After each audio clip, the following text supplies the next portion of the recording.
السلام علیکم ناظرین۔ چائنا پاکستان سے گدھے برآمد کرنا چاہتا ہے۔ پاکستانی وزارت تجارت کے عہدیداروں نے سینٹ کمیٹی برائے تجارت کو بتایا کہ چین پاکستان سے گدھے درآمد کرنا چاہتا ہے۔ بریفنگ کے دوران سرکاری عہدیداروں نے بتایا کہ چین گوشت کی برآمدات کے لیے ایک بڑی مارکیٹ ہے۔ اسٹینڈنگ کمیٹی کے رکن دنیش کمار نے بتایا کہ چین پاکستان سے خواہش کر رہا ہے کہ وہ گدھے اور کتے برآمد کرے۔ جیو نیوز رپورٹ میں یہ بات بتائی گئی ہے۔ اس پر سینیٹر عبدالقادر نے بتایا کہ چینی سفیر نے کئی مرتبہ پاکستان سے گوشت کی برآمدات کے بارے میں بات چیت کی ہے۔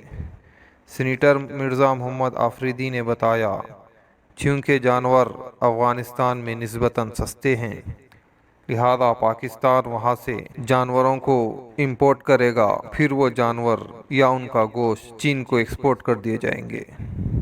تاہم وزارت کامرس کے عہدیداروں نے کمیٹی کو بتایا کہ موجودہ جانوروں میں پائی جانے والی جو جلد کی بیماری ہے، جس سے کافی جانور متاثر ہیں اور کئی جانور ہلاک ہو چکے ہیں، جب تک یہ بیماری ختم نہیں ہوگی تب تک افغانستان سے کوئی جانور کو امپورٹ نہیں کیا جا سکتا۔